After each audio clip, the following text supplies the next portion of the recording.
Hello friends, আপনারা title এবং thumbnail দেখে বুঝতে পেরেছেন ভিডিওটি কোন টপিকসের উপর হতে যাচ্ছে। ফেসবুক পেজ এবং ফেসবুক আইডি থেকে ইনকাম করা যাবে কি না, ইনকাম জেনারেট হবে কি না, আমার আইডিটা বা পেজটি সঠিকভাবে অ্যাক্টিভ আছে কি না সেটা কিভাবে চেক করব। অনেকেই জানেন না যে আমার আইডিটা অ্যাক্টিভ হয়েছে কি না, কোনো কপিরাইট আছে কি না, ইনকাম হবে কি না। অনেকেই এই বিষয়টা জানেন না এবং চেক করতে পারেন না। তাহলে আপনারা চেক কিভাবে করবেন যে ইনকাম করা যাবে কি না আমার ফেসবুক পেজ থেকে বা ফেসবুক আইডি থেকে?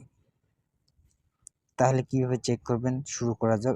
ফেসবুক ওপেন করুন, করার পর উপরে 3 ডট মেনুতে ক্লিক করুন। করার পর নিচে দেখবেন যে প্রফেশনাল ড্যাশবোর্ড, এখানে একটা ক্লিক করুন। নিচে একটু স্ক্রল করবেন,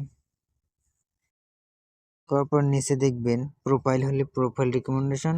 আমার এটা পেজ না, তাই এখানে প্রোফাইল রিকমেন্ডেশন লেখা আছে, আর পেজ হলে পেজ রিকমেন্ডেশন লেখা থাকবে। এখানে একটা ক্লিক করবেন, করার পর নিচে দেখবেন মনিটাইজেশন, এখানে একটা ক্লিক করবেন। করলে বুঝতে পারবেন যে ফেসবুক পেজ ফেসবুক আইডি থেকে ইনকাম করা যাবে কিনা।